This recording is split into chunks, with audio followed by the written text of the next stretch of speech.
you could just take the most basic example of bailouts. Everything the Fed does is by definition a bailout, because they create claims on gold that doesn't exist and give it to people so that they can spend. Whatever the Fed does is a bailout. It just comes in bigger or smaller chunks. So basically, a bank can do whatever it wants, and it might experience some minor consequence somewhere. You have a headline, Wells Fargo paid $2 billion in fines for spoofing or whatever it is, and then the article goes into what spoofing is and why it's immoral. But then again, the entire banking system is being bailed out every day by the Fed providing whatever it is on the back end. It's just that we see it more in chunks when it happens in a bigger way, like we saw in 2008, like we saw in 2019, like we saw in 2020. Like they could shut down the entire planet. A lot of people on the margins are going to lose their jobs. I'm in the US now, and I'm seeing really concentrated trends in certain industries that are kind of scary. I mean, if you think about them, like every billboard that I see is, some kind of, not every single one, but like, so let's say, 50-60% of all billboards as I drive on the highways, they're about, there's this big amount of money, let's say $500,000, and some injury attorney, you're talking about how he can sue for you. I hear these ads on the radio nonstop about the same thing. Everything's concentrated now. All the money's concentrated in insurance claims and accidents and injury claims and whatever. All this is where all the big inflation is going, or part of it. So when you have a society that's so concentrated in these very specific areas that are not very productive, all of that money goes away, and you have all these people in these very inflated industries that are suddenly unemployed, and they have nowhere to go because there's no demand for their services anymore. Right. So the people that are in the very concentrated inflation influenced areas, like litigation, that's one of the reasons we have such a litigious society, and securitization. Industries built on paper, securitization, refinancing, litigation, remain vulnerable when economic tides shift. The 2025 legal market faces upheaval. AI reshapes compensation and hiring, while lateral moves and firm restructuring reflect deeper pressures. Lawyers and back-office roles tied to leverage systems may find themselves adrift when the pyramid topples. At the same time, complex litigation, especially high-stakes commercial and class action cases, is surging, absorbing resources and spotlighting the fragmentation beneath legal productivity. Right, I'm reading a book now about how the CMBS market, the commercial mortgage-backed securities market, is structured, and how much employment that feeds.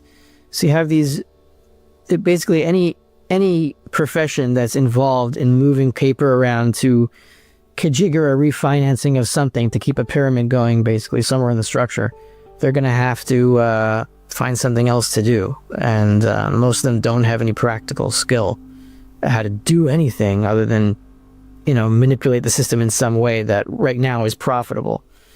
So those professional classes are going to get really hit. People with skills they're also going to get hit if they have minimum wage jobs now just to keep going. But if they have skills, their skills will be in demand from somewhere. I don't know what their standard of living is going to be, but they'll probably be in better situation than people who have no skills other than pushing around big piles of mortgages to try to get him more time to pay his loan, bankers, that sort of thing. So these people are going to be in I hope not dire straits. I hope they have some real savings, but if they don't, they're going to be in trouble. And people that are living hand to mouth now, if they have skills, they'll probably move up a little bit. Because the inflation is killing them. And once the hyperinflation comes, the inflation is over and they can start rebuilding. So yeah, there's going to be a period of difficulty for them, but it's going to be easier for them than, let's say, a hotshot banker that has no skill in how to do anything. Those relying solely on procedural or financial tooling face stark challenges. No fallback, no transferable value. By contrast, people with tangible skills, crafting, repairing, creating, retain resilience. Teaching children sewing, tying shoelaces, or following directions isn't nostalgic, it's essential. Today, societies confronting inflation and automation are seeking grounded skills. Combined with rising uncertainty in global markets, the narrative becomes clear. Hands-on adaptability may outperform system jockeys. It's important for a society, not just, what is the society and the collection of its people, and society doesn't know how to what is moving it. And you look around at this humongous system, it's like, how does this all work? And I can't answer that either. I have no idea. Other than I'm just focusing on teaching my children how to work with their hands, how to sew, they know how to crochet, how to create things, just to give them confidence and using their hands. My daughter might be the only one in her class. She's in second grade, the only one who knows how to tie her shoe. And I have because there's no shoelaces on shoes anymore for kids. You try to find one. We were trying to find shoes her size, the shoelaces on them. We couldn't find them because nobody knows how to tie shoes anymore. And I have nieces and nephews that are older than her, like maybe 10, 11 years old, that told me they don't know how to tie shoes because they never had to do it, right? And I'll tell you this, like my wife teaches gymnastics, or tries to, but she just realized after a year or two of trying to do this that children actually lack, in this generation, in Israel I'm talking about, I don't know what it's like in the US, but maybe you've seen this too, they lack the ability to even understand that following directions is a thing that you have to do, because if there are no consequences to actions, parents just don't discipline their children, even in the most basic way. I'm talking about hitting, I'm just talking about on saying this, you do it. Right? If you don't have that, you don't have the ability, even if you wanted to basically follow directions and do what an authority figure is telling you to do. Now, I'm not saying all children have to listen to authority at all times. Obviously not, if they're saying or doing the wrong thing. But the basic skill of being able to follow directions is now, the fact that we're naming it executive function means that it's not taken for granted that you even know how to do these things. So now my wife is trying to figure out, how do you teach kids the ability to even follow directions? Like, she's saying something, therefore you follow it. Even that logical connection is not there. How do you do that without the ability to impose consequences on the kids in your group? Like, okay, you didn't come with a leotard, so you can't participate today. She can't do that because she'll get fired. It's impossible.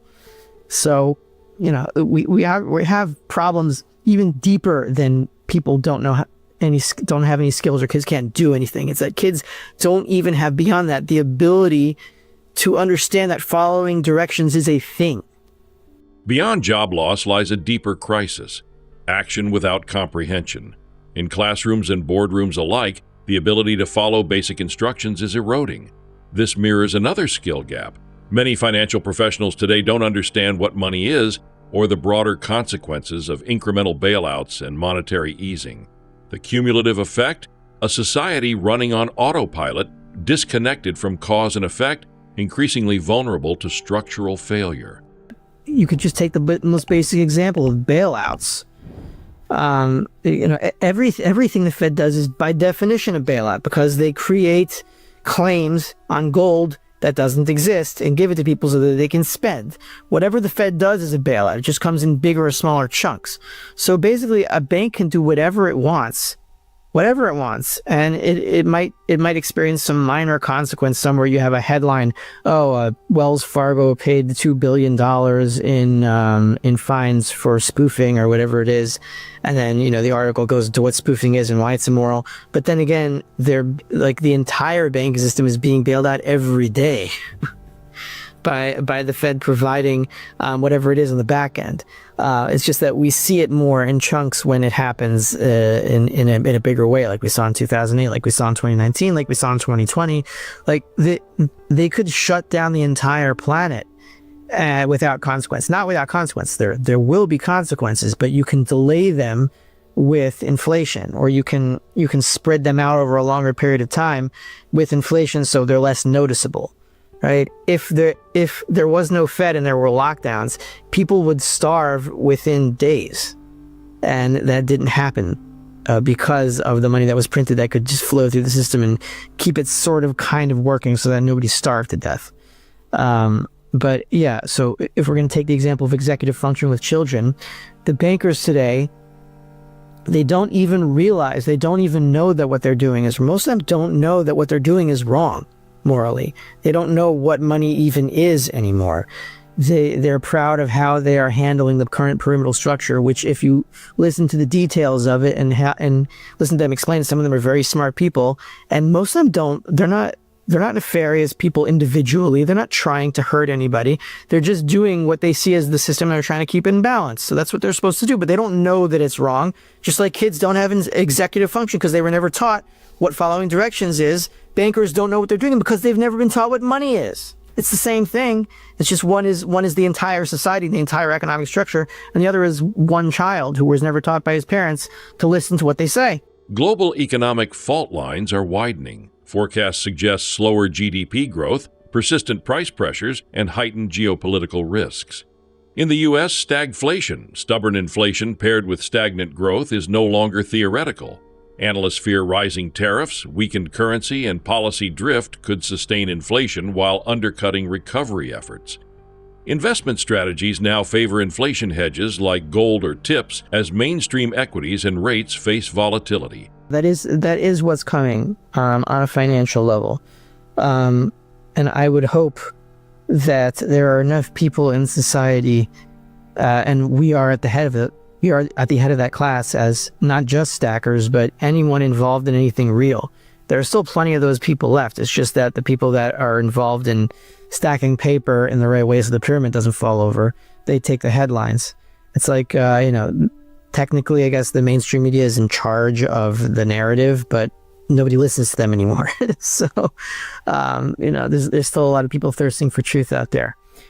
I'm very optimistic. I'm not saying that everyone is going to survive this, but I do think that we have enough people who understand what reality is, or basically understand. I'm not saying they have any sophisticated theories or they can cite, the entire structure of everything, but they just have a gut feeling of what right and wrong is, which is all you really need. And then you just follow your instincts from there, as long as they're good ones. That and not that I'm not super pro-Trump, or I'm also not against Trump or anything, but I do see as very positive the American society has made some very important basic moves back to sanity. Not really in the monetary sphere, not really in the financial so much or at all, but just in terms of children's rights, which I see as the most important thing. Yet in turmoil lies clarity. Like waking from a nightmare, society may emerge more grounded, modest, and honest. Small shifts protecting children's rights, questioning extremes, prioritizing reality, can unspool collective delusion. Economic shocks, while painful, may cleanse distorting systems and surface integrity. The future may not demand brilliance. Often it simply craves common sense. I remember hearing that I forgot what it had, some weird name, but they were in charge of gender affirmation surgery for a bunch of minors in the country, and they decided to suspend operations. These kinds of things are positive, and a small move back in the direction of sanity, even in the most basic issues, can wake up a lot of people and take them out of a spell. So we're talking, what I'm saying is, like, the people that they were kind of woke and they were like, yeah, men and women should be equal, whatever they're thinking to themselves. And then they suddenly realize that children are being mutilated and they kind of snap out of it. So I think we're getting those people now. And as we head more into the hyperinflation, we'll get more and more of those people that are realizing that this is all fake. They won't be able to explain it to you, but it will awaken some kind of visceral emotion in most humans that aren't completely gone, that this is all wrong.